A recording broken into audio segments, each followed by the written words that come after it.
Welcome to my YouTube channel math classes. आज हम लोग क्लास 10 मैथमेटिक्स में प्रश्नवाली 5.1 जो कि एपी के बारे में पढ़ रहे हैं। इससे पहले हम लोग एपी में प्रश्न संख्या 2, 3 और 4 कंप्लीट कर चुके हैं। आप जाकर मेरे चैनल क्रिटिकल थिंकिंग मैथ पर देख सकते हैं। आज हम लोग एपी में, एपी मतलब होता है समांतर श्रेणियां, जो कि अर्थमेटिक प्रोग्रेशन होता है। इससे पहले जो हम लोग क्लास 2 से स्टार्ट किए थे, बाकी के जो 1 नंबर के क्वेश्चन रह गए थे वो आज हम लोग कंप्लीट करने वाले हैं। 2 नंबर से स्टार्ट करने का कारण ये था बाबू कि आप लोग को समझ में बेहतरीन लाने के लिए, समझाने के लिए, इसलिए 2 नंबर का क्वेश्चन स्टार्ट किए थे। तो हम लोग एपी के बारे में पढ़े थे कि एपी में क्या क्या होता है। एपी में सबसे पहले प्रथम पद जो कि हम लोग A1 बोलते हैं, दूसरा पद जो कि A2 बोलते हैं, तीसरा पद जो कि A3 बोलते हैं और चौथा पद जैसे कि A4 बोलते हैं। एपी निकालने के लिए, एपी जांच करने के लिए हम लोग किसका प्रयोग करते हैं? डी का। डी मतलब होता है सार व अंतर। डी मतलब क्या होता है? सार व अंतर। तो एपी जांच करने के लिए हम लोग सार व अंतर का प्रयोग करते हैं। तो डी का फॉर्मूला क्या होता है बाबू? डी एपी निकालने के लिए A2 माइनस A1, डी बराबर A3 माइनस A2, डी बराबर A4 माइनस A3, हमेशा बड़ा से छोटा की ओर। A3 से A2, A2 से A1, हमेशा बड़ा से छोटा की ओर। A4 से A3। अगर सबका सार्वंतर क्या आ जाए? समान। अगर सबका सार्वंतर क्या आ जाए? समान, तो हम लोग क्या बोलते थे कि AP है। अगर D का मान सबका सार्वंतर, D मतलब सार्वंतर, सबका मान समान आ जाएगा तो हम लोग क्या बोलते थे कि AP है। इसके बाद हम लोग पढ़े अगला पद कैसे निकालते हैं, जैसे 2, 4, 6, 8 डॉट डॉट, इसको एपी बोलते हैं। तो प्रथम पद को A1 मतलब प्रथम पद, A2 मतलब दूसरा पद, A3 मतलब तीसरा पद, A4 मतलब चौथा पद। तो हम लोग अगर A5 ज्ञात करेंगे, A6 ज्ञात करेंगे तो A5 कैसे निकालते हैं बाबू? A5 बराबर इससे पीछे वाला, तो क्या लिखते थे? A4 plus D। जैसे A6 निकालेंगे, छठा पद निकालेंगे तो इससे पीछे वाला, तो A5 प्लस D। तो इसी तरह हम लोग जो कि क्वेश्चन नंबर 2, 3, 4 में बहुत ही बेहतरीन पढ़ा चुके हैं, आप जाकर देख सकते हैं। तो आज हम लोग क्वेश्चन नंबर 1 में जो बाकी के क्वेश्चन है वो सॉल्व करने वाले हैं। चलिए देखते हैं क्वेश्चन में क्या दिया है। क्वेश्चन में दिया है बाबू कि निम्नलिखित स्थितियों में से किन स्थितियों में संबंध संख्याओं की सूची एपी है और क्यों है। तो हमको जांच करने बोला है कि एपी है या नहीं है। एपी है या नहीं है। एपी कब होता है बाबू? जब सबका सार व अंतर क्या हो जाए? समान। जब सबका सार व अंतर क्या हो जाए? समान, तो हम लोग क्या बोलेंगे? एपी है। और क्यों? चलिए क्वेश्चन देखते हैं। क्वेश्चन क्या दिया है? दिया है प्रत्येक किलोमीटर के बाद, प्रत्येक किलोमीटर के बाद का टैक्सी का किराया, जबकि प्रथम किलोमीटर के लिए किराया 15 रुपया है। अच्छा से देखो बाबू, क्वेश्चन समझना बहुत ही इंपॉर्टेंट है। क्वेश्चन में दिया है कि प्रथम किलोमीटर, प्रथम मतलब A1, तो पहले A1 का मान दिया है 15, तो लिखेंगे A1 मतलब प्रथम पद। तो प्रथम कितना दिया है? 15, या लिखेंगे प्रथम पद। क्या लिखेंगे? प्रथम पद। तो प्रथम पद का मान कितना दिया है? 15। तो प्रथम पद को हम लोग क्या बोलते हैं? A1 बोलते हैं या A बोलते हैं। तो बोला है कि जबकि प्रथम किलोमीटर के लिए किराया रुपया 15 है और प्रत्येक अतिरिक्त किलोमीटर के लिए किराया रुपया 8 है। अच्छा से समझो बाबू, क्वेश्चन बोला है कि ये फिक्स किया हुआ है कि 1 किलोमीटर जाएंगे तो उसके लिए 15 रुपया लग रहा है। कितना लग रहा है? 15 रुपया। अतिरिक्त जाएंगे तो उसमें 8 रुपया जोड़ा जा रहा है कि हमको यहां से यहां तक जाना है। तो टोटल डिस्टेंस है 12 किलोमीटर। कितना किलोमीटर है? 12 किलोमीटर। तो हम लोग पहला जो 1 किलोमीटर जा रहे हैं इसका फिक्स्ड है कितना रुपया? 15 रुपया। तो हमको टोटल डिस्टेंस कितना कवर करना है? 15 किलोमीटर कवर करना है। तो हम लोग का एक चीज फिक्स्ड किया है बाबू, ये फिक्स्ड है कि 1 किलोमीटर जाएंगे तो 15 रुपया लगेगा। 1 किलोमीटर जाएंगे तो कितना लगेगा? 15 रुपया लगेगा। इसके बाद 1 किलोमीटर के बाद जो एक्स्ट्रा जाएंगे, अतिरिक्त, क्या लिखेंगे बाबू? अतिरिक्त किलोमीटर जाएंगे तो उसमें 8 रुपया जोड़ेगा। कितना जोड़ेगा? 8 रुपया। तो पहले किलोमीटर के लिए 15 रुपया लग रहा है। इसके बाद जो अतिरिक्त 1 किलोमीटर से 2 किलोमीटर जाएंगे, फिर 2 से 3, 3 से 4, फिर 4 से 5, तो इसी तरह जाते जाते 12 किलोमीटर तक पहुंचेंगे। तो हर किलोमीटर के लिए 8 रुपया जोड़ा जाता है। कितना जोड़ा जाता है? 8 रुपया। तो प्रथम पद जो पहला किराया है कितना रुपया लिया? 15। तो अतिरिक्त लिखेंगे, अब अतिरिक्त अतिरिक्त दूरी, क्या लिखेंगे बाबू, अतिरिक्त दूरी के लिए कितना जोड़ा जा रहा है, 8 रुपया। तो प्रथम किलोमीटर के लिए कितना, 15 प्लस अतिरिक्त जा रहे हैं 1 किलोमीटर के जो बाद जा रहे हैं उसमें 8 रुपया। तो 15 और 8 कितना हो गया बाबू, 23। तो ये क्या है, ये A2 है, इसी को हम लोग बोलते हैं दूसरा पद। क्या बोलते हैं, दूसरा पद। फिर निकालेंगे, फिर 1 किलोमीटर आगे जाएंगे, फिर अतिरिक्त जोड़ा जाएगा, फिर लिखेंगे अतिरिक्त दूरी। तो हम लोग कहां तक पहुंचे, 23 रुपया। तो 23 प्लस फिर अतिरिक्त के लिए कितना जुड़ रहा है, 8। तो 23 और 8 31। ये क्या हो गया बाबू, इसको बोलते हैं A3। तो A3 का मान कितना है, 31। तो 15, इसके बाद 15, इसके बाद 23, इसके बाद 31 डॉट डॉट। इसी को हम लोग A1 मतलब प्रथम पद, प्रथम पद का मान कितना दिया है, 15। A2 मतलब दूसरा पद 23।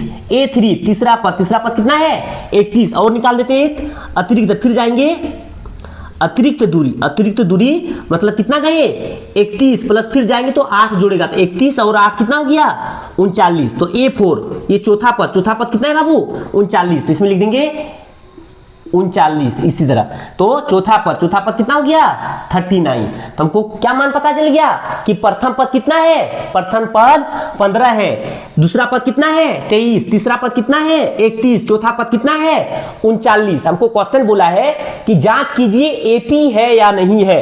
तो एपी जांच करने के लिए किसका प्रयोग करते हैं बाबू, डी का। तो डी बराबर क्या होता है, डी बराबर होता है A2 माइनस A1, हमेशा छोटा से बड़ा। A2 माइनस A1, A2 का मान कितना है, A2 का मान 23 है, माइनस A1 का मान कितना है 15। तो 23 में 15 और 5 20 और 8, तो 23 में 15 जाएगा, कितना बचेगा 8। डी बराबर A3 माइनस A2, हमेशा बड़ा से छोटा। तो ये एपी जांच करने के लिए, क्या करने के लिए, एपी जांच करने के लिए। तो डी बराबर A2 माइनस A1, डी बराबर A3 माइनस A2। A3 कितना है, A3 है 31 माइनस A2 कितना है, A2 है 23। तो 31 में 23 घटाएंगे कितना बचेगा 8। फिर निकालेंगे डी बराबर A4 माइनस A3, A4 कितना है, A4 39 माइनस A3 कितना है, A3 है 31। तो 39 में 31 जाएगा, कितना बचेगा 8। तो क्या बोले थे बाबू, एपी होने के लिए क्या होना चाहिए, सबका सार व अंतर समान होना चाहिए। तो पहले डी का मान कितना आया 8, फिर डी का मान कितना आया 8, फिर डी का मान कितना आया 8। तो क्वेश्चन बोला है जांच कीजिए एपी है या नहीं है। तो एपी कब होगा, जब सबका सार व अंतर समान होगा। तो सबका सार व अंतर समान है, तो लिखेंगे अतः, क्या लिखेंगे, अतः एपी है। क्या लिखेंगे, अतः एपी है। तो इस तरह हम लोग जांच कर लिए। अच्छा से देखो, फिर क्वेश्चन एक बार समझो। प्रत्येक किलोमीटर के बाद का टैक्सी का किराया, जबकि प्रथम किलोमीटर के लिए किराया रुपया 15 है और प्रत्येक अतिरिक्त किलोमीटर के लिए किराया कितना है 8 रुपया। तो बोला है कि 1 किलोमीटर ले जाएंगे तो 15 रुपया लेंगे, उससे ज्यादा आगे ले जाएंगे 1 किलोमीटर के बाद ले जाएंगे तो उसमें एक्स्ट्रा 8 रुपया जोड़ते जाएंगे। तो हम लोग जो प्रथम पद दिया है जिसको हम लोग A1 बोलते हैं, वो कितना दिया है 15। दूसरा किलोमीटर जाएंगे 1 किलोमीटर के बाद 2 किलोमीटर जाएंगे तो 8 रुपया जोड़ेंगे। तो 15 और 8 कितना हो गया 23। तो ये क्या है दूसरा पद। फिर 23 के बाद 8 किलोमीटर जोड़ेंगे तो कितना होगा 31, तीसरा पद। फिर 31 के बाद 8 जोड़ेंगे कितना होगा 39, तो चौथा पद। तो प्रथम पद, दूसरा पद, तीसरा पद, चौथा पद। तो हम लोग एपी जांच करने के लिए किसका प्रयोग करते हैं, डी का। तो डी बराबर क्या होता है A2 minus A1, A2 23 minus 15 8, D बराबर A3 minus A2 31 minus 23 8, D बराबर A4 माइनस A3 39 में 31 जाएगा 8। अगर एपी है, एपी कब होगा, जब सबका सार व अंतर समान होगा, तो उसको क्या बोलेंगे एपी है। तो अतः क्या है एपी है। तो हम लोग क्वेश्चन नंबर 1 कंप्लीट कर चुके हैं। चलिए देखते हैं क्वेश्चन नंबर 2। किसी बेलन में उपस्थित हवा की मात्रा, जबकि वायु निकालने वाला पंप प्रत्येक बार बेलन की शेष हवा का 1/4 भाग बाहर निकाल देता है। तो क्वेश्चन में अच्छा से समझना है, क्वेश्चन में क्या दिया है और हमको क्या निकालना है। तो हम लोग को एपी जांच करना है। क्या करना है, एपी जांच। तो क्वेश्चन दिया है कि किसी बेलन में, क्या बोला है बाबू, बेलन बोला है। क्या बोला है, बेलन बोला है किसी बेलन में उपस्थित हवा की मात्रा, जबकि वायु निकालने वाला पंप प्रत्येक बार बेलन की शेष हवा का 1/4 भाग बाहर निकाल लेता है। तो बोला है कि बेलन में जो हवा है वो 1/4 भाग बाहर निकाल लेता है। तो हम लोग को हवा की जो मात्रा है और एपी जांच करना है कि इसमें हवा का कितना मात्रा है। तो लिखेंगे, सबसे पहले क्या लिखेंगे बाबू, माना की, क्या लिखेंगे, माना की हवा की मात्रा, हवा की मात्रा, माना कि हवा की मात्रा 100 मान लेंगे। कितना मान लेंगे, 100, कि जो बेलन है, बेलन में उपस्थित हवा की मात्रा 100 है। कितना है, हवा की मात्रा 100 है। हवा की मात्रा कितना है, 100 है। टोटल जो बेलन में है उपस्थित हवा की मात्रा कितना है, 100 है। तो हम लोग माना कि हवा की मात्रा 100 है। बोला है प्रत्येक बार बेलन की शेष हवा का, तो हम लोग हवा कितना माने हैं, 100 माने हैं। तो शेष हवा का, तो लिखेंगे शेष हवा, तो हवा कितना माने हैं, 100। का मतलब होता है गुना 1/4 भाग, तो 1/4 भाग बाहर निकाल देता है। तो कटा देंगे, तो 25 चौके 100, तो 25 एका 25। अच्छा से देखो बाबू, कुल हवा कितना था, कुल हवा 100 मात्रा था, जिसमें 1/4 भाग बाहर निकाल देता है। तो 100 का मतलब होता है गुना 1/4, तो 25 चौके 100, कितना बाहर निकाल दिया, 25। कुल हवा की कुल मात्रा कितना था, 100, तो लिखेंगे 100 माइनस कितना बाहर कर दिया, 25, तो कितना बचा बाबू, 75 बचा। कितना बचा, 75 बचा। टोटल हवा कितना था, 100 मात्रा में, जिसमें 1/4 भाग बाहर कर दिया। तो कितना बाहर किया, 25 बाहर किया। तो बचा हवा, तो लिखेंगे शेष हवा, शेष बचा हुआ हवा। तो टोटल कितना था, 100, जिसमें से बाहर कितना किया, 25।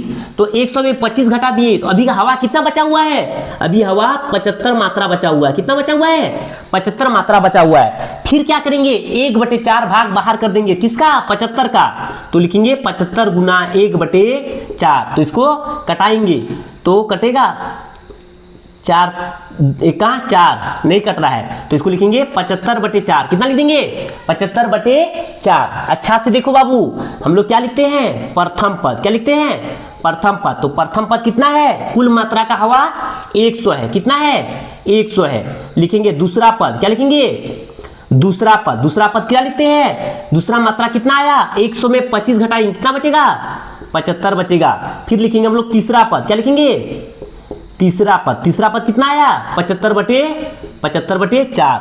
तो प्रथम पद को हम लोग क्या बोलते हैं, A1, दूसरा पद को क्या बोलते हैं, A2, तीसरा पद को क्या बोलते हैं, A3। तो हमको पता चल गया कि जो प्रथम पद है वो क्या है, 100 है। दूसरा पद क्या है, A2 75 है। तीसरा पद क्या है, 75/4 है। तो हम लोग D निकालेंगे। D मतलब क्या होता है, सार व अंतर, देखिए पता चलता है AP है या नहीं है। तो D बराबर क्या होता है, A2 माइनस A1। तो A2 का मान कितना है, A2 का मान है 75 माइनस A1 का मान कितना है, 100। तो 75 में 100 जाएगा, कितना बचेगा, -25। फिर निकालेंगे D बराबर A3 माइनस A2। A3 कितना है, A3 है 75/4 माइनस A2 कितना है, A2 है 75। तो 75 माइनस गुना कर देंगे, 5 चौके 20 के 0 हासिल 2, 7 चौके 28 29 30, 300/4। तो 300 में 75 घटा देंगे, 300 में 75, 10 में 5 जाएगा 5, यहाँ 9 में 7 2, और यहाँ 2, 200। इसका मान कितना आया, 225/4। तो AP होने के लिए सबका सार्वंतर क्या होना चाहिए, समान। तो पहले D का मान कितना आया, -25।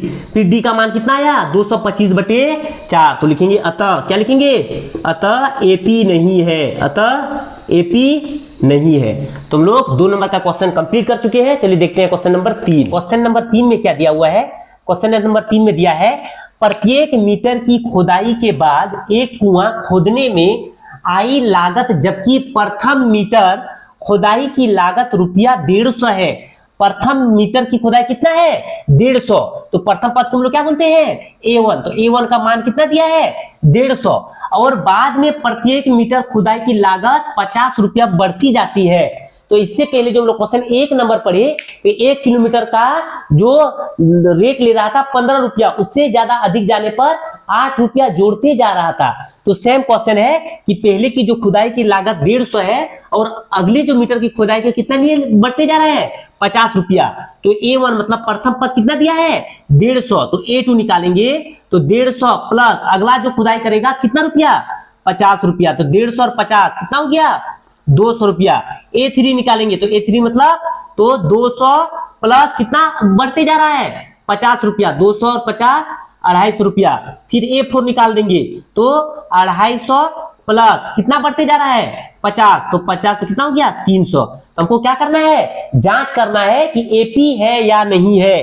तो एपी जांच करने के लिए किसका प्रयोग डी का। डी बराबर क्या होता है डी मतलब सार्वंतर। तो A2 माइनस A1, तो A2 का मान कितना है A2 का मान 200 माइनस A1, A1 कितना है 150, तो 200 में 150 जाएगा कितना बचेगा 50। फिर निकालेंगे डी बराबर A3 माइनस A2, तो A3 कितना है A3 है 250 माइनस A2, A2 कितना है 200, तो 250 में 200 जाएगा कितना बचेगा 50। फिर निकालेंगे D बराबर A4 माइनस A3, A4 कितना है A4 300 माइनस A3, A3 कितना है 250, तो 300 में 250 कटेगा तो कितना बचेगा 50। तो एपी होने के लिए क्या चाहिए सबका सार्वंतर समान चाहिए। सार्वंतर मतलब डी। तो पहला डी का मान 150 आया, फिर पहले डी का मान 50 आया, फिर डी का मान 50 आया, फिर डी का मान 50 आएगा।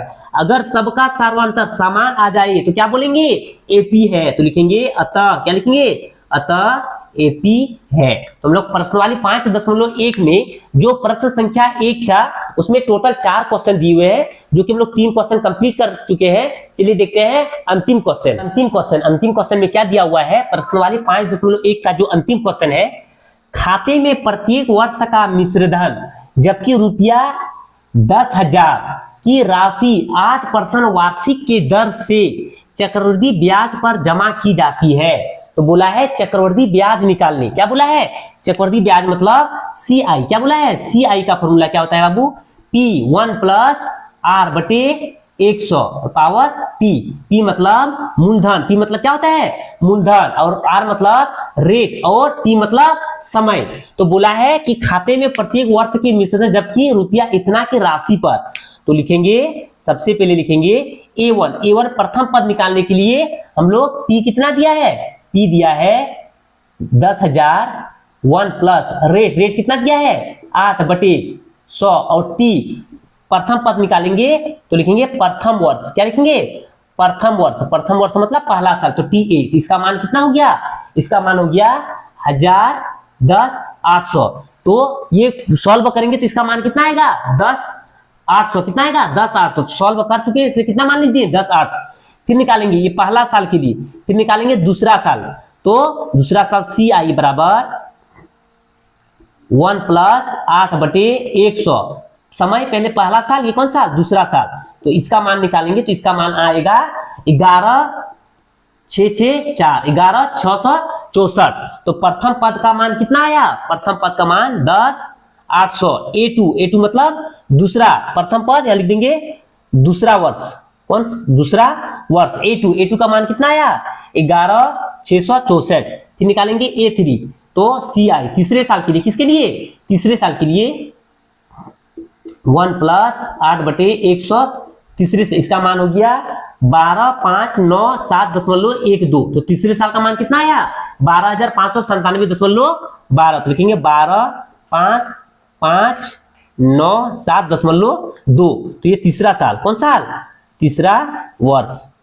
तो क्वेश्चन बोला है कि खाते में प्रत्येक वर्ष का मिश्रधन जबकि 10,000 की राशि 8% के वार्षिक के दर से चक्रवृद्धि ब्याज पर जमा की जाती है। तो प्रथम वर्ष जमा किए तो कितना मान आया 10 800, दूसरा वर्ष 11 664, तीसरा वर्ष 12,597.12। तो इसको बोलते हैं प्रथम पद दूसरा पद तीसरा पद।